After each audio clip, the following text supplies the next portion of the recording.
Déclaration de l'Assemblée générale des Gilets jaunes 66 du 15 janvier 2020. Défense de la liberté d'expression. Mobilisons-nous les 23 et 30 janvier 2020 à 14 h au tribunal correctionnel, place Arago de Perpignan, contre la répression de 2 Gilets jaunes. Nos rues sont sous le contrôle du ministère de l'Intérieur et du syndicat Alliance qui définissent ensemble les politiques de maintien de l'ordre, c'est-à-dire les conditions d'exercice de la violence contre nous. Les 23 et 30 janvier à 14 h, 2 Gilets jaunes sont convoqués devant le tribunal correctionnel de Perpignan. Le 5 octobre 2019, Abdelaziz filmait comme la loi l'y autorise une manifestation de Gilets jaunes. Les policiers se sont rués sur lui en lui dérobant son téléphone, puis l'ont roué de coups de matraque et lui ont infligé un plaquage ventral après l'avoir jeté au sol. Après 48 heures de garde à vue, il est poursuivi pour rébellion et est convoqué le jeudi 23 janvier 2020 à 14 h alors qu'il a exercé une liberté fondamentale reconnue par l'État français et la Cour européenne des droits de l'homme. La police de ce pays et le syndicat Alliance s'y opposent. Le droit nous autorise à filmer des policiers en intervention et à diffuser les images recueillies, mais dans ses prises de position publiques, le syndicat Alliance s'oppose à la loi et donc à nos libertés.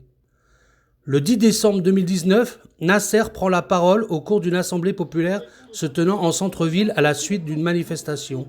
Il conteste la légitimité de la présence du syndicat Alliance dans nos cortèges.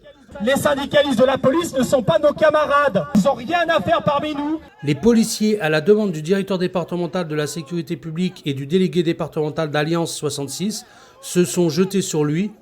Après 24 heures de garde à vue, il est poursuivi pour provocation au crime et outrage alors qu'il a exercé une liberté fondamentale reconnue par l'État français et la Cour européenne des droits de l'homme. La police de ce pays et le syndicat Alliance s'y opposent comme ils l'ont fait à Rennes, Lille, Dijon ou Nice par exemple.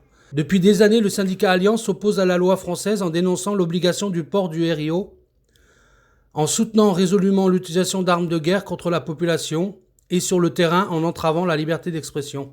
À Perpignan comme ailleurs, se sont généralisées des méthodes autoritaires qui prennent la forme de détournement de pouvoir entravant l'exercice de liberté fondamentale, ce qui a été documenté durant le mouvement des Gilets jaunes par des manifestants lambda et des journalistes qui sont nombreux à figurer sur le tableau de chasse de la police.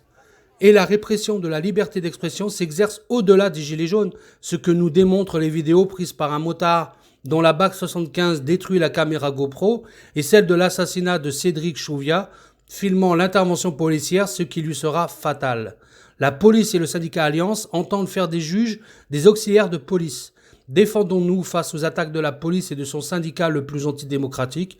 Face à la répression du mouvement social, ne restons pas seuls et rejoignons la communauté en lutte des Gilets jaunes.